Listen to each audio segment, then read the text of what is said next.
Taqdim etilgan ma'lumotlarga ko'ra, sudlanuvchining jinoiy rejasi o'z ayolini yoqib o'ldirish bo'lgan. Yaxshiyamki, uning bu rejasi oxirigacha amalga oshmay qoldi, lekin o'zidan katta iz qoldirdi. Buning natijasida bir ayol tanasining kamida 75% kuyib ketgan. 4 yoshli farzand uchun bir umrga ruhiy jarohat bo'ldi. Kamiga xonadon egasiga 75 millionlik moddiy zarar yetkazilgan. Nima sababdan o'z ayolini joniga qasd qilmoqchi bo'ldi? Holat aslida qanday bo'lgan? Bularga sud jarayonida hozir oydinlik kiritamiz. Oilaviy kelishmovchiliklar sabab sudlanuvchi o'z akasining uyida, rafiqasi va 4 yoshli farzandi esa ijarada yashab kelayotgan bo'lgan. 2025-yilning 15-yanvar kuni spirtli ichimliklar iste'mol qilgan 2 litr benzin bilan oilasi istiqomat qilayotgan xonadonga kuch ishlatish yo'li bilan kirib borgan.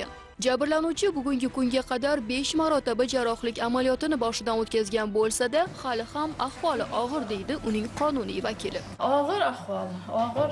Bola chaqam deb, uyim joyim deb yurgan ayol bunaqa qilishiga noloyiq.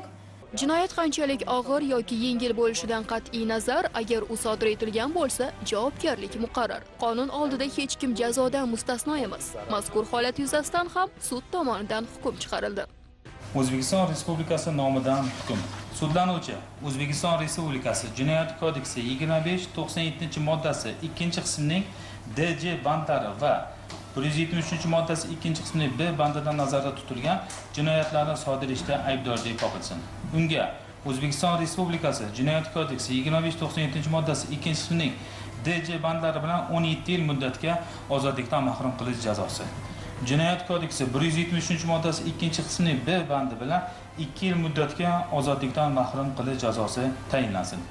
O'zbekiston Respublikasi Jinoyat kodeksining 59-moddasi tartibida tayinlangan jazolarni qisman qo'shish yo'li bilan jinoyatlar majmui tariqasida uzil-kesil o'tashi uchun 18 yil muddatga ozodlikdan mahrum qilish jazosi tayinlansin. Manfaatdor tomonlarga moddiy va ma'naviy zararni undirish yuzasidan fuqarolik tartibiga sudga murojaat qilish huquqiga ega ekanligi tushuntirilsin.